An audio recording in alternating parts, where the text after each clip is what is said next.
umikot pa ako dun, hindi ko lang pagkakot.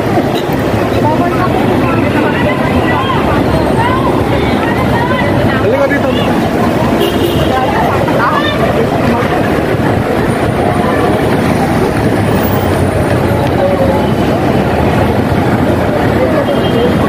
Ano na?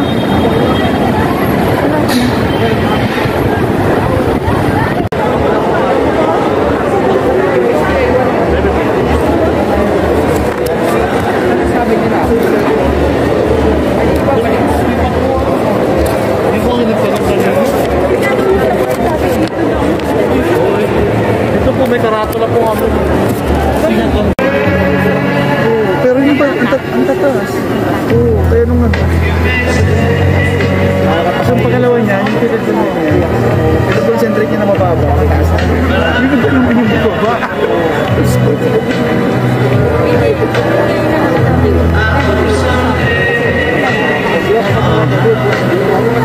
Oo, ngayon. Naman daw niya na isun siya pa. Pero stock knowledge yun. Pataas, kaya nito yun. Kaya nga pabay-bay-bay. Hindi mo talaga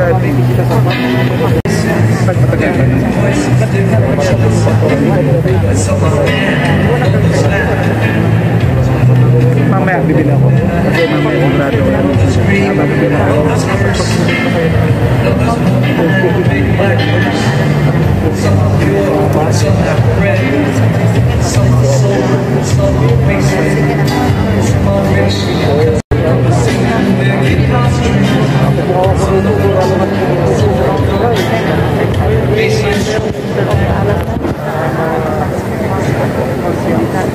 Butante na ba si David? Hindi pa rin. Kala ko di pa rin siya nagpaparegister.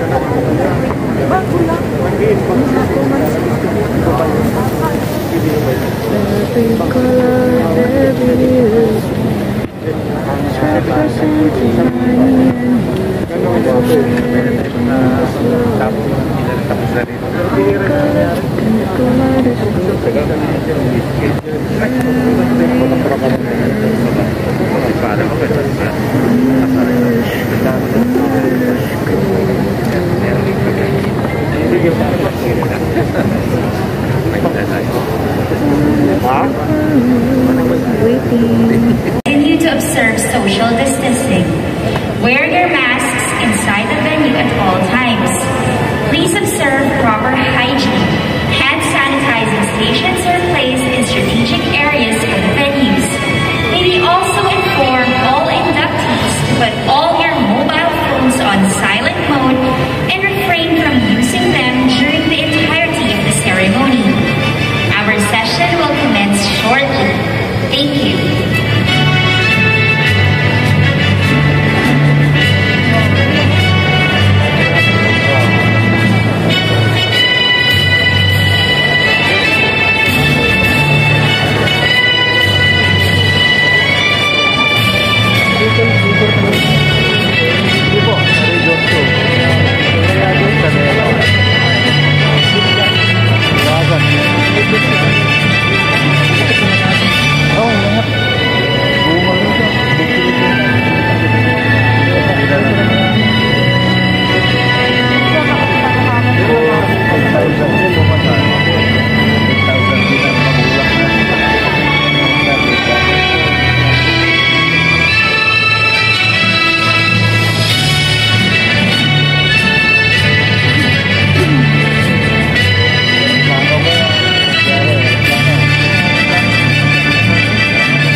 session will now begin.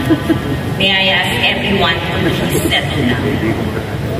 May I also remind everyone that this oath-taking ceremony is an official court proceeding. Everyone is expected to observe and maintain proper decorum and conduct yourselves with utmost courtesy and respect due to the court and the solemnity of the ceremony.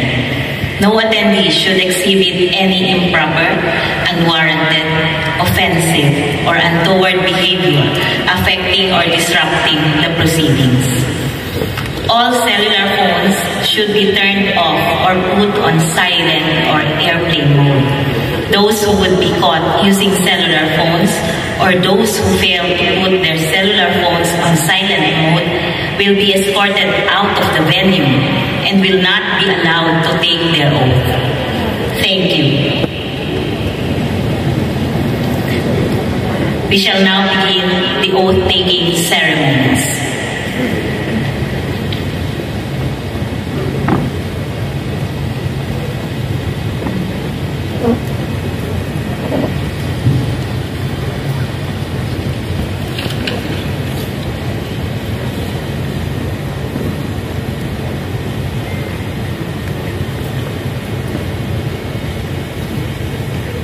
All please rise.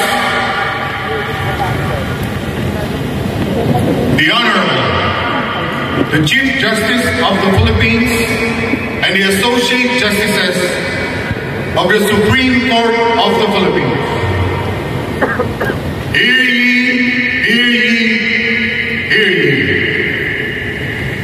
All persons having business before the Honorable Supreme Court of the Philippines shall give their attention, for the court is now in session.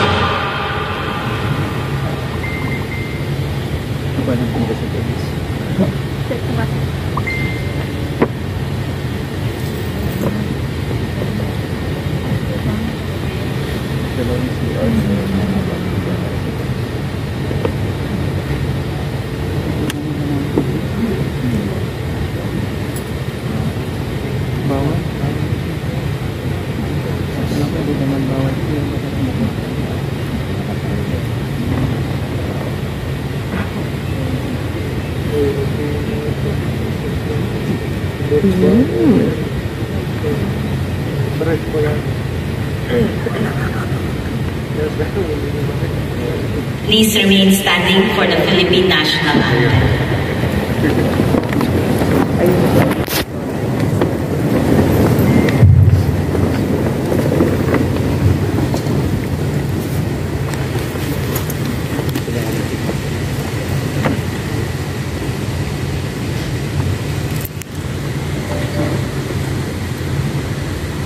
Call the case before us.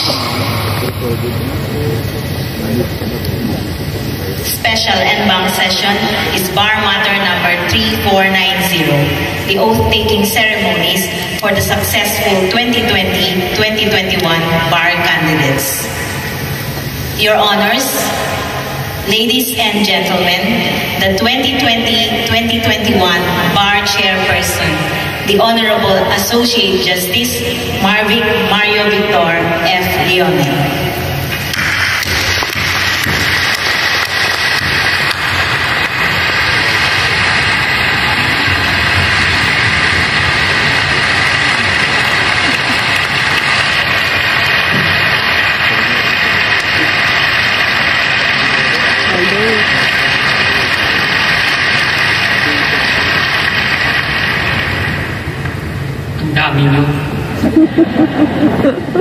Your Honor, the Chief Justice Alexander S. Mundo, the Senior Associate Justice and Consultant for this bar examination, Justice Estela Perlas Bernabe, the Bar Chair for this year, Justice Alfredo Benjamin Caguiwa, the best Bar Chair ever.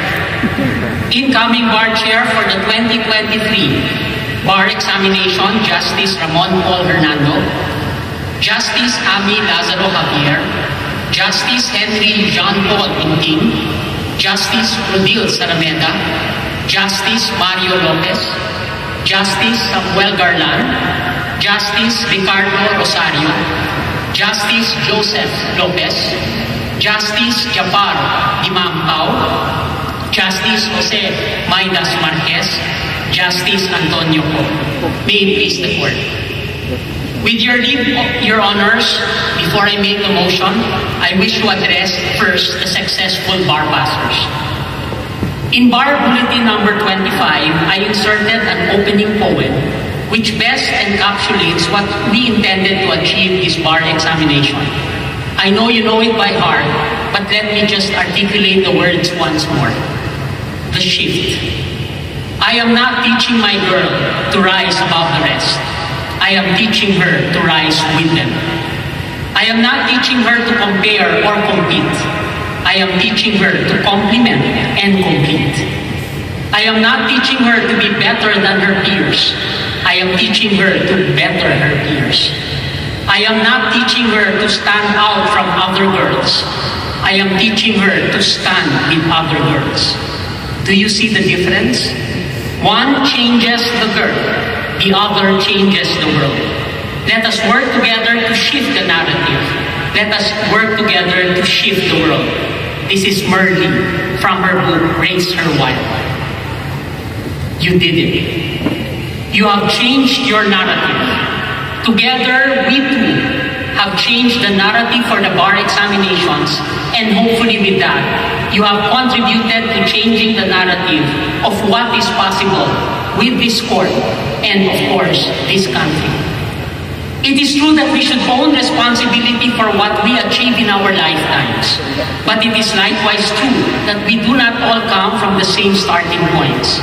Some are more privileged than the rest. Others face more challenges due to circumstances they were born into, the communities they live in, the dearth of opportunities within their geographic areas, or the inherent discrimination that comes with their ethnicity, sexual orientation, gender identity, or expression.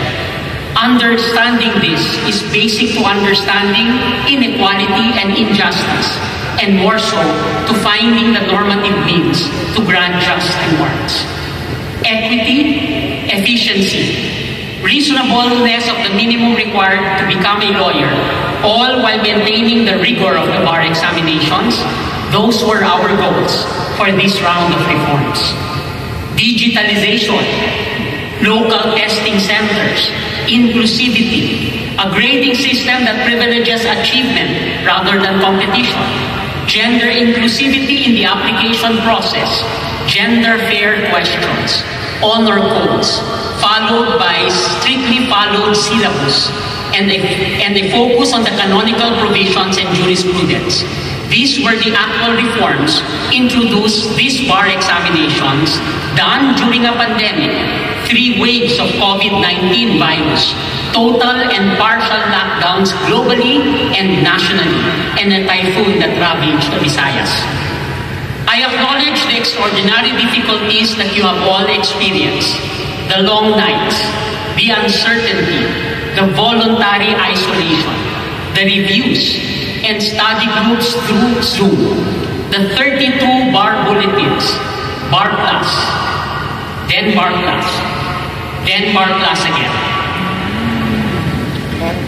Then the shifts in the schedules, then the changes in the number of days, the 1-month isolation, the COVID antigen test 48 hours before, then day 1, then the exhaustion after day 1, all the contingencies, all the personnel, and all the testing sites. Then came the waiting for 2 months, the surprise announcement about announcement. The grading of the examination answers in record time. Then, pansit, that night before the release of the results of the bar. Sana may nagbigay ng pansit sa inyo. Yes. The special session of the court and bank. Then the announcement. 8,241,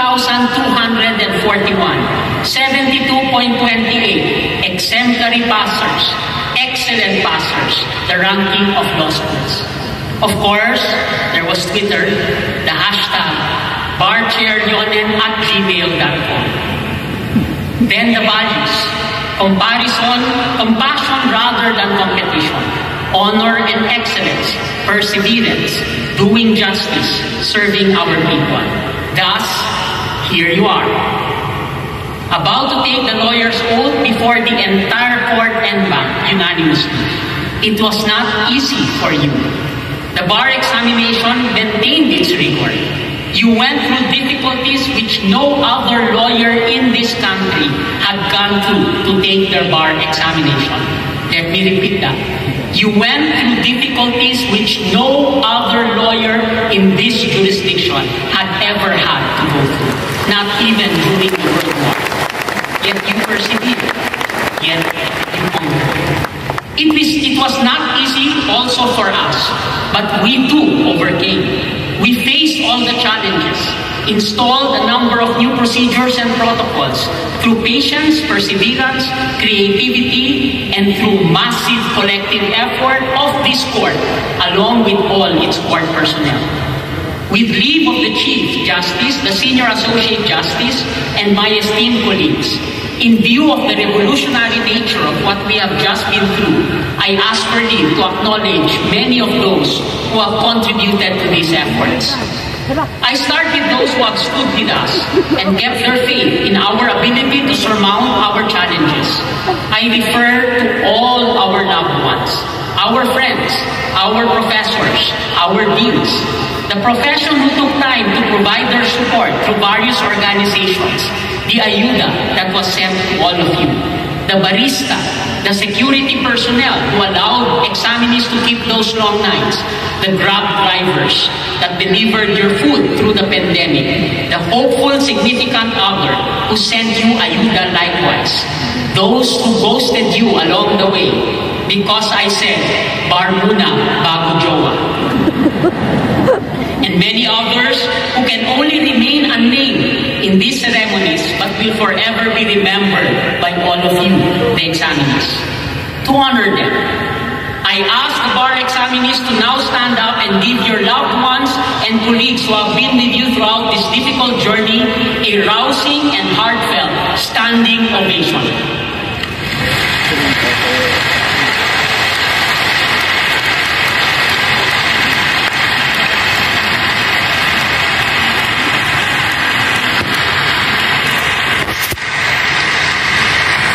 Sige na nga. You can also wave at them kasi nasa camera sila. Okay, maraming salamat. Thank you, kindly be seated. You are on live stream.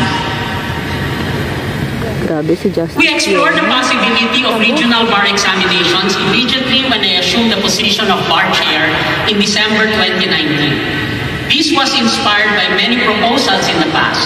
This was also inspired by my advocacy to find equity in the bar examination, having witnessed the difficulties of various provincial takers of these licensure examinations. And I was not by my lonesome. Together with many of the members of the Supreme Court, we had the same advocacy. Various law schools in the provinces in the early 2000s were already clamoring that the venue not only be in the National Capital Region due to the expenses and lack of support of their examinees. Going for geographic equity, this took form in 2017 when Dean Estenzo of the University of Cebu started rallying his colleagues for regional bar examination. In 2009, he submitted a formal proposal to then Chief Justice Renato Puno. There was no positive response. In 2012, Dean Bal Estenzo took the extra step of filing a petition with the Supreme Court. Again, this was enacted upon. By 2015, in response to another similar petition filed again by Dean Estenzo, the bar chairperson, Justice Presby Velasco, challenged the deans to come up with 1,000 signatures for the petition before it is acted upon. Despite tireless efforts of former Justice Orman Chuelos of the University of Visayas and Dean Bal Estenzo, the number was not met. The Philippine Association of Law Schools then created a technical working group to study the proposal for regionalization. Soon, succeeding presidents of the Philippine Association of Law Schools, including Dean Joan Largo, Dean Mari Ananias, took in the advocacy of regionalization as part of bar reforms. Almost simultaneous to my assumption of the office of the bar chair in 2019, a legal education summit headed by now Chief Justice Alexander Jesmundo under the leadership of then Chief Justice Lucas Bersamin was held. There, discussions were made on the law curriculum and reforms on the bar examination. Included were proposals for regionalization and digitalization of the bar exam. In 2020, the President of the Philippine Association of Law Schools, Dean Marisol Ananias, included regionalization and digitalization as part of her 10-point agenda. I must admit that she and her officers, including Vice President of PALS Dean J.P. Villasor, then of Silliman University, and the Chair of Bar Reforms in that association, Dean Joey Hofileña of the Ateneo Law School, were tireless advocates of these reforms. In other words, makulit po sila. By early 2020 and before the pandemic struck, we conducted consultations with the PALS Board and the Deans of Visayas and Mindanao. This resulted in an early bar bulletin which announced the schedule of the bar examination and that its venue would be Manila and in Cebu. Regionalization was met with excitement by the Court and Bank unanimously. During the pandemic, my staff and I turned to the concept of digitalization of the bar exams. We worked out the idea of having various testing sites all over the country. Having the bar examinees bring in their own devices, using secure software, and laying out the intricacies of the logistics and the finances for the entire activity. With the consent of then Chief Justice Diosdado Peralta, I made some calls to some members of Congress and the Senate. Fortunately, some of them were my students back during my days at UP Law. For the first time, the budget of the judiciary included a line item for bar reforms. I made a presentation to the Court and Bank, knowing that there were many skeptics. The Court then unanimously approved a resolution not only to do regionalization, but to localize the bar examination conditioned on proving the concept through a pilot mock bar exam. Again, my staff and I went to work on the details of staging such pilot mock bar examination in January 2021.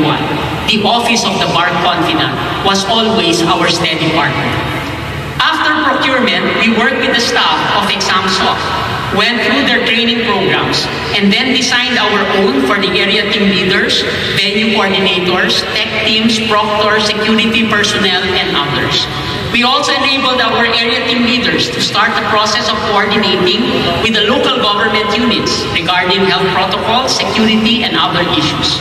We also enabled the members of the command center and the area team leaders to coordinate with the testing sites that we chose for the pilot bar and the PALS for the volunteer examinees who would do the test run. In January 2020, we staged the mock bar using the UP College of Law Library as our command center and with testing sites in Ateneo de Manila, St. Louis University Baguio, University of Cebu in Cebu, Ateneo de Davao. To solidify our proof of concept, we devised the idea of area teams and also red teams. Individuals would confidentially simulate various contingencies to show our readiness. It was during that mock bar exam that we simulated technical issues in Ateneo de Manila, a bomb scare and an attempted intrusion in St. Louis University, power failure in University of Cebu, COVID issues in Ateneo de Davao, and others. I traveled to all sites, speaking with all the deans in the area to explain to them the concept and the direction of the bar examination. The preparation was in the thick of a wave of the COVID. I remember having to do a number of PCR, RT, and antigen tests within a span of 2 weeks as I traveled. My staff had to do the same thing. My staff led and the Office of the Bar Confidant followed, learning from all our experience. The execution of the pilot mock bar was flawless. All the justices of the Supreme Court visited the command center and some of the local testing sites. They witnessed how our staff responded to various issues. We gave each one of them a copy of ExamSoft so that they can see the actual interface. After the pilot mock bar, we had the go signal to scale up the project. Various law schools responded to our call for volunteer test sites. Pulse gave us an indicative survey of bar takers, which provided us with basic information to locate properly our test sites.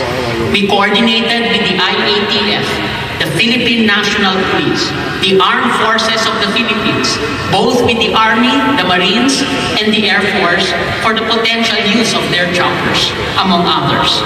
All our area team leaders met with various local government leaders. There was overwhelming support from the 22 mayors. They started to dedicate personnel to assist us. Many of them passed ordinances to actually conduct the bar examination in their areas.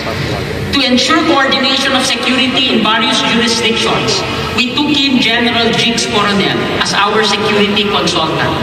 To ensure that we were ahead of COVID information, we also took in some key personnel behind the UP COVID response team to help us review the epidemiological studies as well as the data drops coming from the DOH and various laboratories. With the encouragement of the new Chief Justice, we also digitalized the application process. Thus, Bar Plus was born.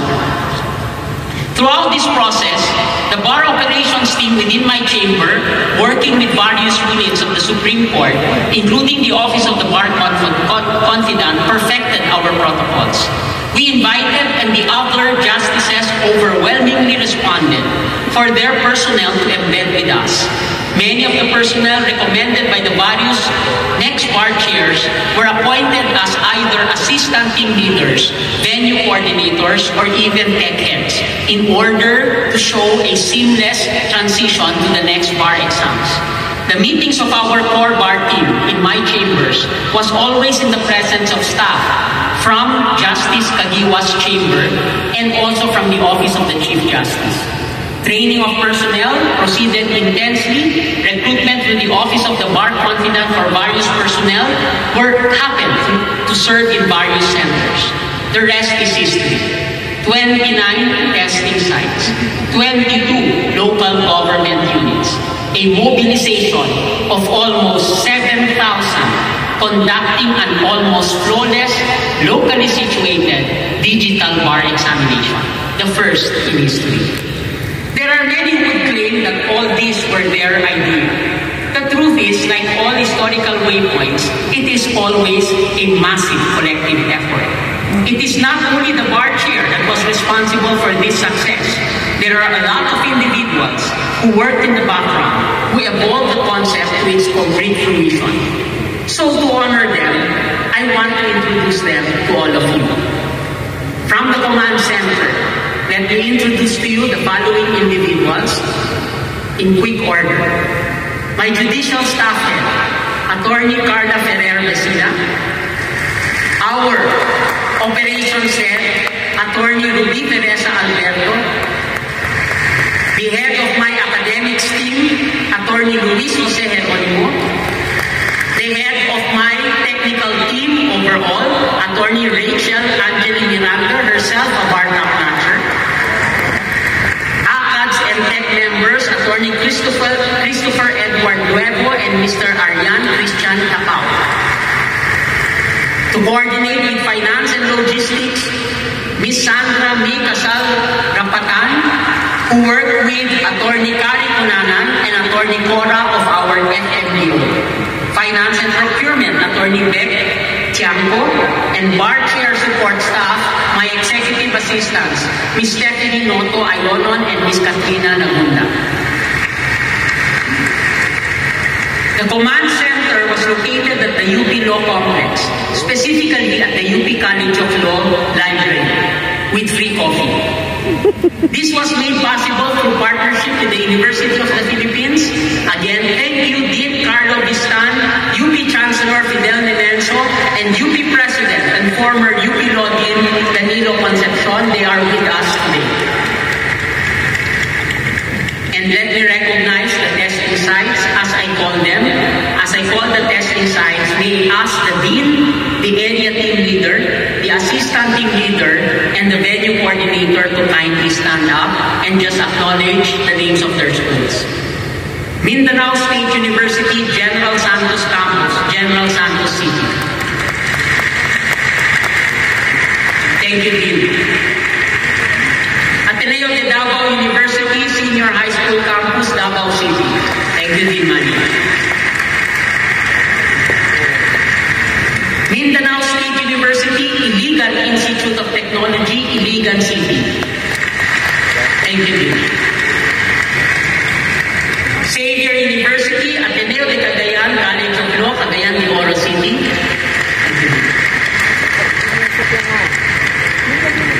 Liceo de Cagayan University, Cagayan de Oro City. Ateneo de Zamboanga University, Zamboanga City. Thank you. Dr. V. Orestes Ubaldes Educational Foundation, Tacloban City. Siliman University College of Law, Dumaguete City. University of Cebu Law School, Banilan Campus, Cebu City. Thank you, Dean Alfred. University of San Jose, Recoletos, Basak Campus, Cebu City. Thank you, Dean. Thank you. University of San Carlos School of Law and Governance, Cebu City. University of Saint Lasal, Bacolod City. Thank you, Dean. Central Philippine University, Iloilo City. Thank you. University of Nueva Caceres, Naga City, Camarines Sur. Maraming salamat. There were only 14 in this testing site, but we continued as a missionary platform. City College of Calapan, Calapan City, Mindoro.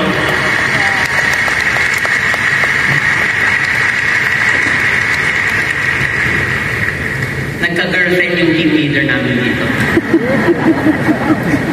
Marites lang.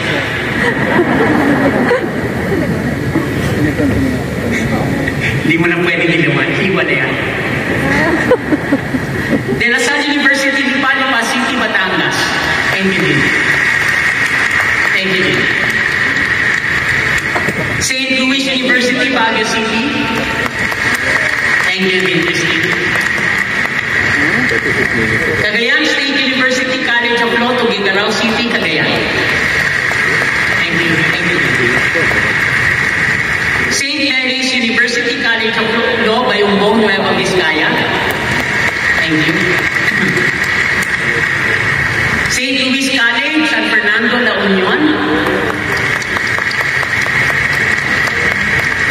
The only testing site with a beach, no state. Angeles University Foundation, Angeles City, Pampanga. Thank you, AUF. Manila Adventist College, Pasay City. Thank you, Dean Salvador. Ateneo de Manila University Law School, Makati City. Thank you, Dean. University of Makati, Makati City. Thank you, Dean Jay. University of the Philippines, Baguio, Bonifacio, Global City, Taguig City. Thank you, Dean.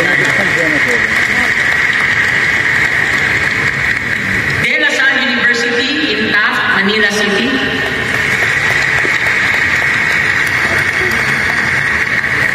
University of Santo Tomas, Manila City. Thank you, Dean. Far Eastern University, Manila City. Santa Maria. And with coercion, I asked the following colleges to also host in the UP Diliman. The College of Social Sciences and Philosophy, College of Letters in UP Diliman. The College of Engineering in UP Diliman. And my very own college when I was undergrad, the School of Economics in UP Diliman.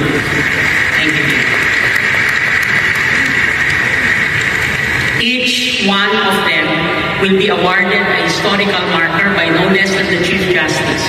And we will go around, and we started to go around already, to actually award them a historical marker.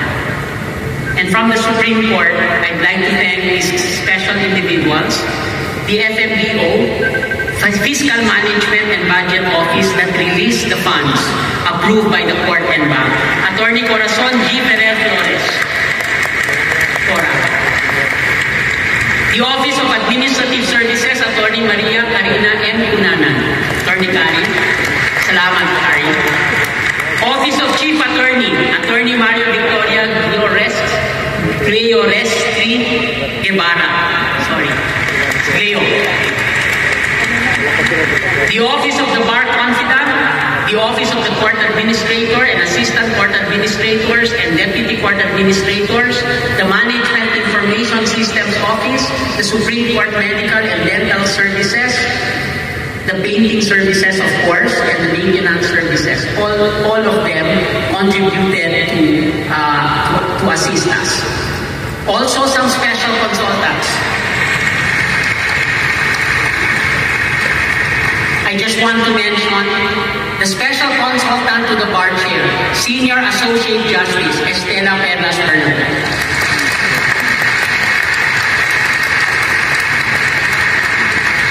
Literally, araw-araw kami nag-uusap. Our digital team or computer experts team, in other words, the nerds. From the University of the Philippines, Professor Romel Feria, Director Noel Pahe, and Professor Ariel Betan. I don't know if they're here. And then, of course, another group of nerds. These were the epidemiologists that looked at the numbers and showed me the waves and explained to me alpha, beta, omega, whatever. Dr. Alfredo Maharlagmay, Dr. Peter Bunyan Kaiton, Dr. Jomar Ramahante, and Dr. Chris Person. They helped the court read the movement of various waves of the pandemic. And of course, General Joel Napoleon Coronel, I mentioned him a while ago. Finally, and the truth is, I am just the ponente in this case. The real heroes and heroines are the members of the Supreme Court and Bank that gave all of us their full support, their generous wisdom, their guidance, and their inspiration. Ladies and gentlemen, give a round of applause to the Supreme Court of the Republic of the Philippines.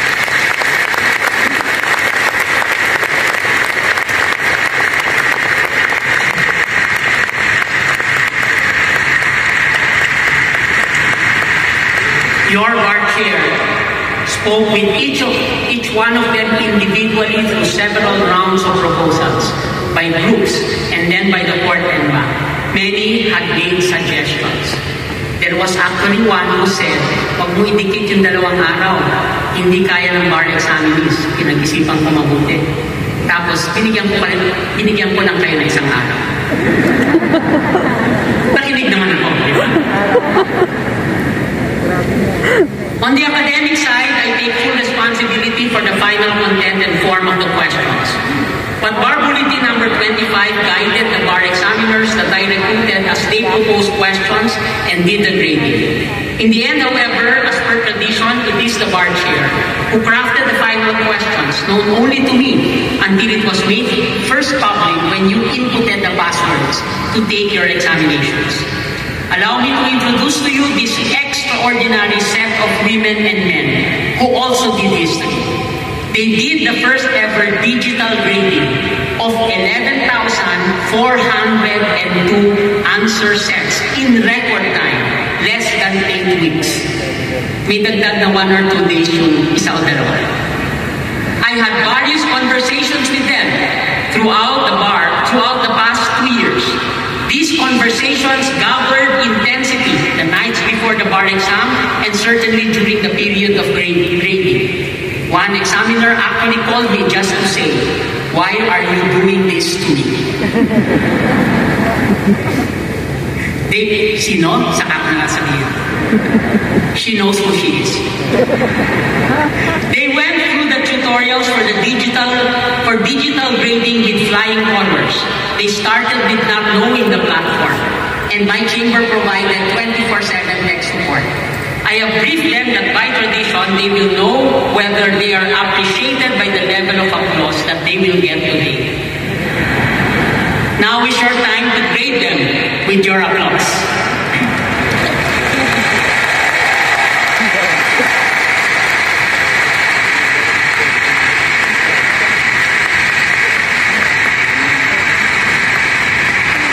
Sandali lang. Isa-isa. At sana nakuha niyo na yung grades ninyo by email. I will go first by political law.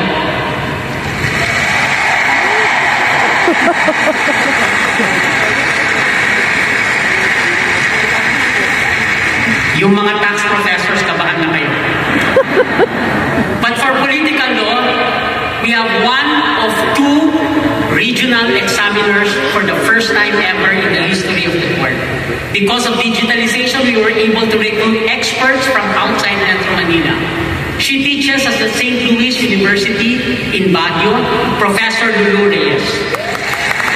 Please stand up.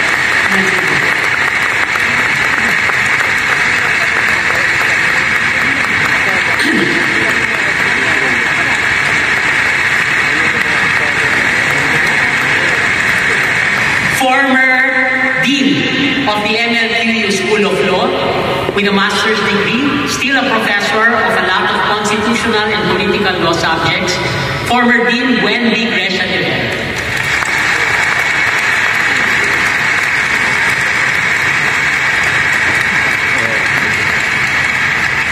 A professor of many law schools, also former Dean of the Ateneo School of Governance, Dr. Antonio Gabriel M. Lapina.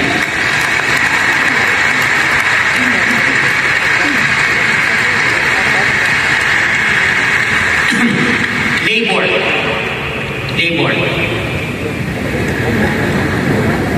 Tatlong questions, pero hopefully you were able to handle it.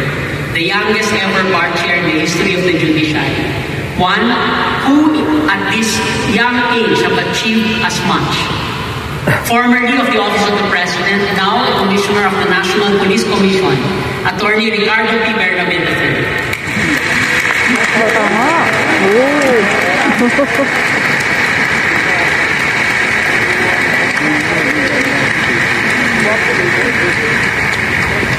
Single but taken. Sorry. Former Associate Dean of the UP College of Law, a renowned professor of labor law. Former Associate Dean Patricia Salvador Damay.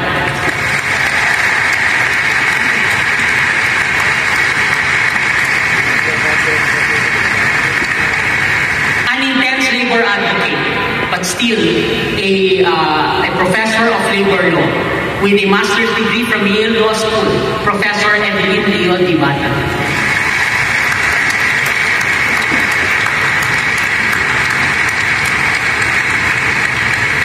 Let's go to tax. Madali lang naman yung tax, di ba? Engagement ring, yun lang naman. An author of many tax books, formerly of the Bureau of Internal Revenue, today with their own leading law firm in taxation, Attorney Benedicta A. Dubaladad from the University of Santo Tomas.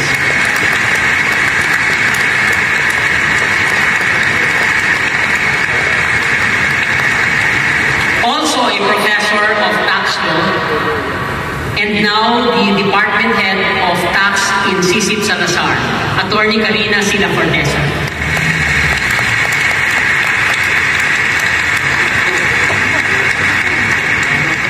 A member of the bench of the Court of Tax Appeals, one of the younger members of that appellate court, Associate Justice Maria Rowena Modesto San Pedro. Thank you. I must tell you a brief story about the next, in criminal law, the next bar examiner. I recruited him in 2019, and I did not bother to ask whether he has an email address, because then I was not thinking of digital. Then when we went digital, I asked him, what's your email address? Justice, I don't have an email, I don't have social media. But he was able to check the exam, went through the tutorials, and is a renowned practitioner, formerly of the Ombudsman, Tanod Bayan. The most senior among the bar examiners, Attorney Dennis M. Ignacio.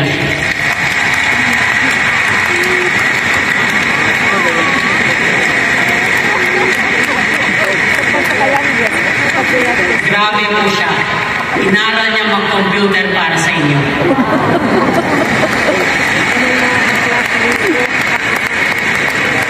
But I wanted to check on him kasi baka puro 5 points ang pinipindot niya. A sitting judge of a regional trial court with many awards, a person who knows the revised penal code from cover to cover, because she learned from no less than Professor Mario Lopez. Ladies and gentlemen, for criminal law, Judge Wilhelmia B. Jorge Juan.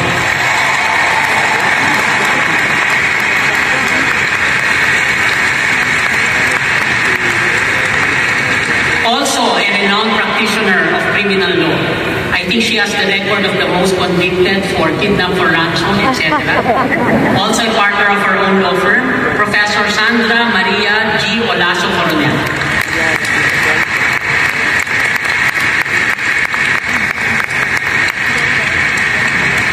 Now to civil law. Many of the names in civil law you will already know. A renowned practitioner in civil law, a feminist, and an advocate. Professor Evelyn Dean G. Ursua.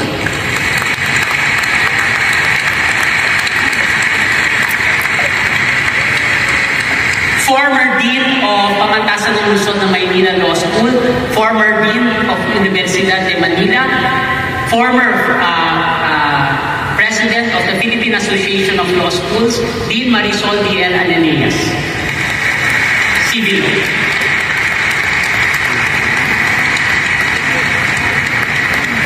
The next examiner in civil law will soon be awarded his title in PhD from Malaga on civil law. Kita nyo, in Spanish. And he is a professor of civil law in the University of the Philippines, former college secretary, associate dean, Solomon F. Lumba.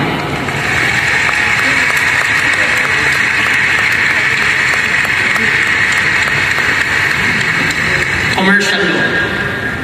An author of a best-selling commercial law textbook from the UP College of Law, also came from many law firms as well as in-house counsel of big corporations, including ABS-CBN, Professor Stephanie B. Gomez-Somero.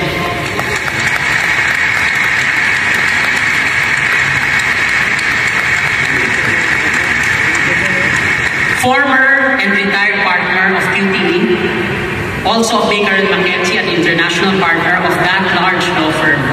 Also a professor of commercial law and civil law, Professor Rodrigo Lope Espino.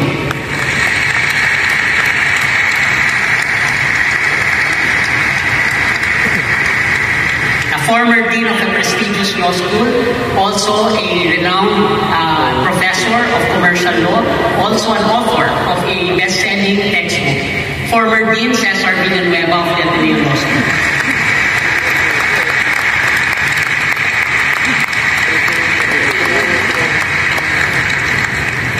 Also a regional examiner, the first ever in the history of the judiciary. Thankfully, she was kicked out as dean and made vice president of her university. Therefore, I was able to recruit her. She was also an advocate for regionalization and digitalization, former PULSE president, former Dean Joan Eslan, for remedial law.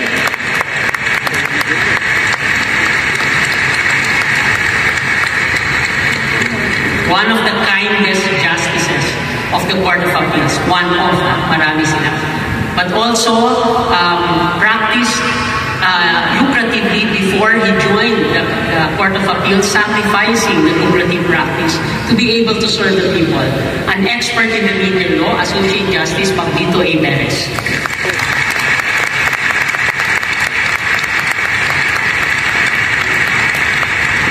The next examiner, I think think does not need any introduction, former spokesperson of the court, also a dedicated advocate of human rights, having filed so many cases in all levels of the court, Professor Theodore Ote.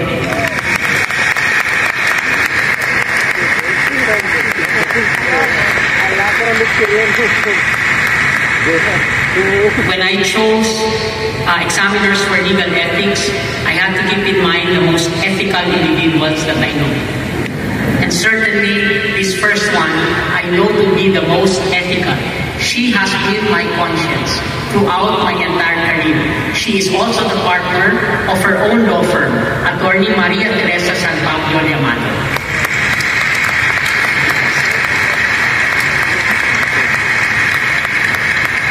I'm sorry, Tess, I have to tell the examinees this. She was checking some of your answers while she was waiting for her consultation in the hospital. That's how dedicated she was to pass through.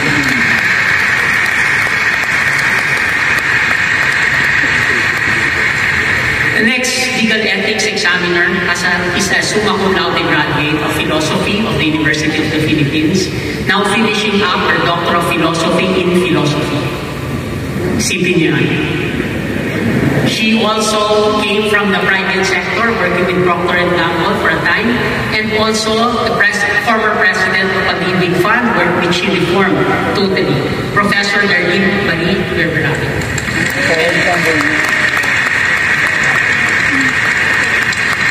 I forgot. Also a Towns Award.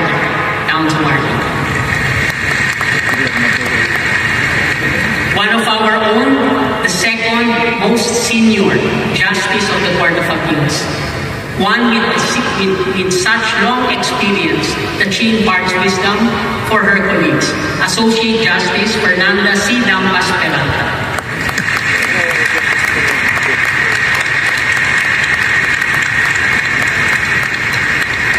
Thank you to the examiners. The last 4 weeks has been hell for them because I kept on calling some of them. Tapos ka na ba? Tapos ka na ba? Okay. Now, for you, to honor those who have performed exceptionally well during the past bar examinations.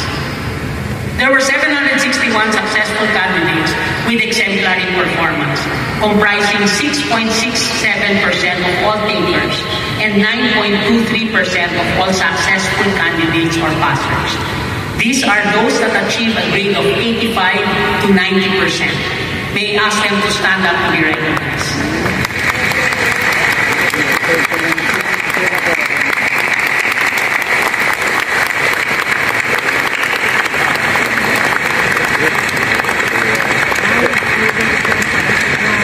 Maraming salamat.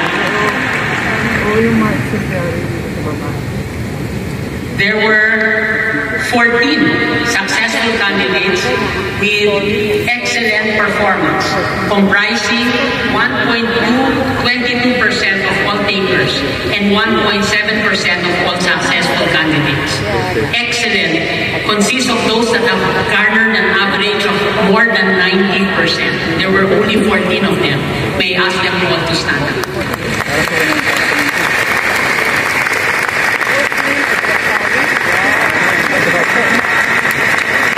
Maraming salamat.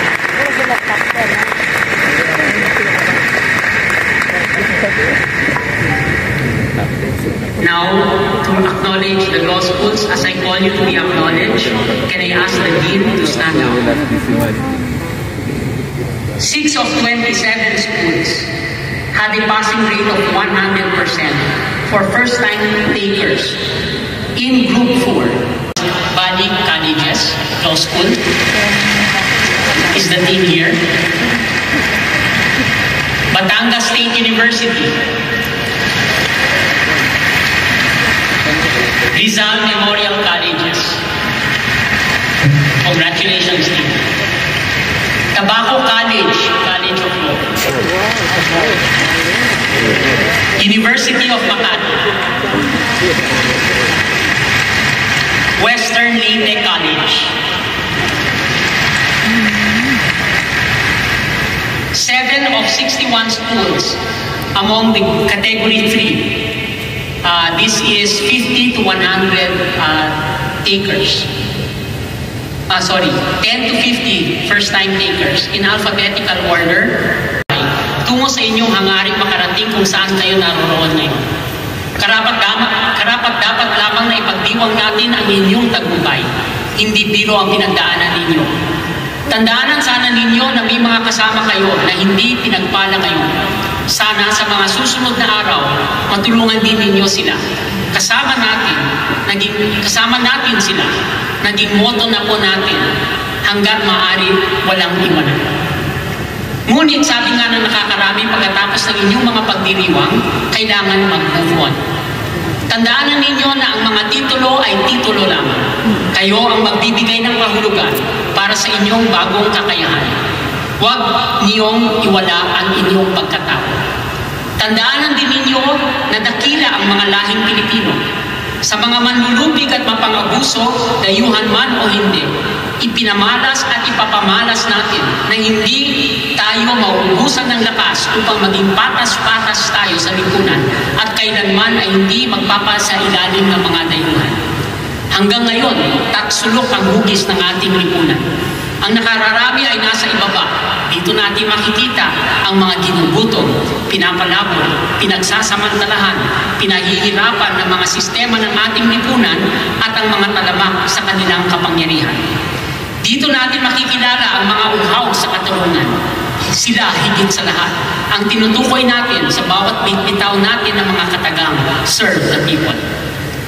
Ngunit, habang pinaglilingkuran natin ang ating sambayanan, huwag din natin maliliitin ang kakayahan ng karaniwang tao.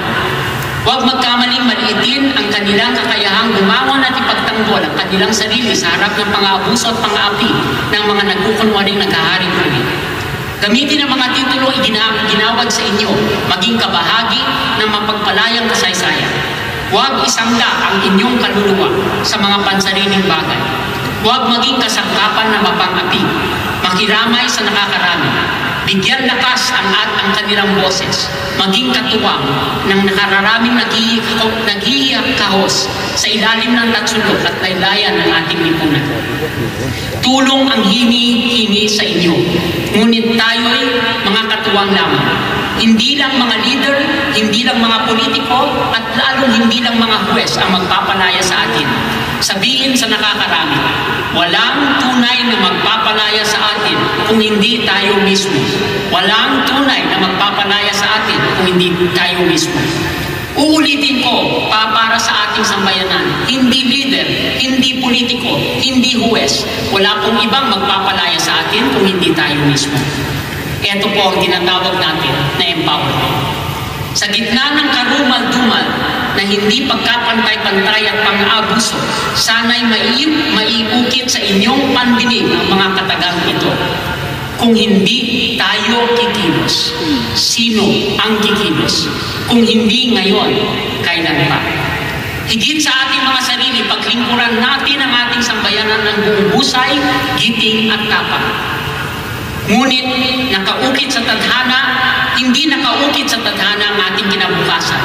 Huwag maniniwala sa mga nagkukunwaring dalubhasang nakakabasa ng inyong saloobin sa pamamagitan ng survey o siyensya. Huwag isusuko ang inyong kakayahang magpasya. Tulad nitong bar examination, tandaanan ninyo, ang nagmumukhang imposible noong araw ay ngayon nagiging posible. The impossible only seems so until someone shows that it is possible. Nelson Mandela. Tumaya kayo sa kinabukasan na nakakarami. Our profession may have lost its soul slowly. Give us hope that you will struggle for it. Give us hope that you will do so with honor, excellence, dignity, and humanity. Be our beacon. Do not lose your way. Do justice, honor, and excellence. Serve the people.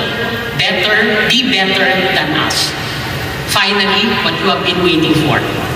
I now call the 8,241 examinees who passed the biggest and first digitalized localized bar examination and given the clearances to be here now, please, to rise.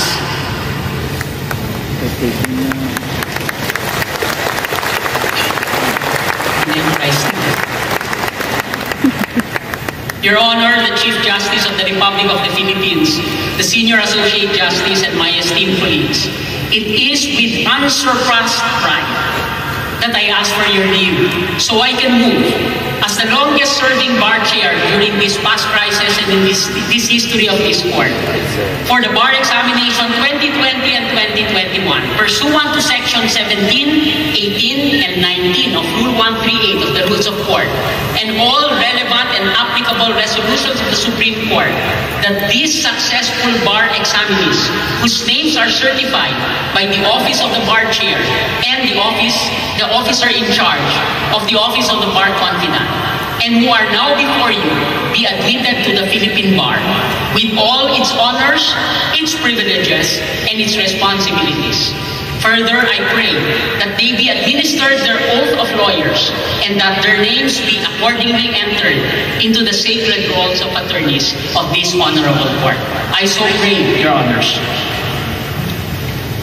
There being no objections, the court hereby grants the petition for admission to the bar of the successful 2020-21 bar examinees. Attorney Cuevas, the clerk of court, may now administer the lawyer's oath. Thank you, Your Honor. Bar masters, please raise your right hand so that I'll administer the lawyer's oath. I state your name and address.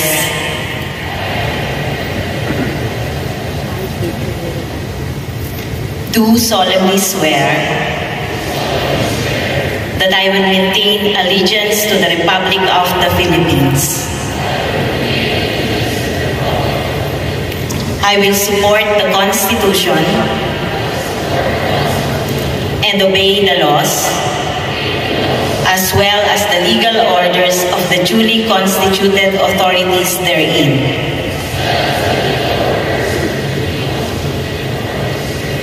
I will do no falsehood nor consent to its commission. I will not wittingly or willingly promote or sue any groundless, false, or unlawful suit, nor give aid nor consent to the same.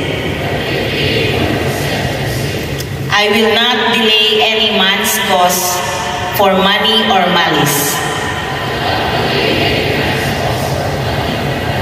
and will conduct myself as a lawyer according to the best of my knowledge and discretion, with all good fidelity, as well to the courts as to my clients. And I impose upon myself this obligation voluntarily, without any mental reservation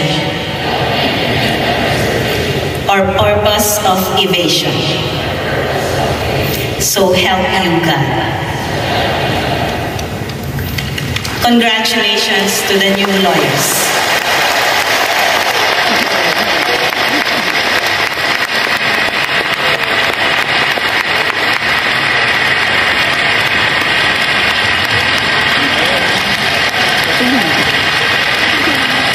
Please be seated.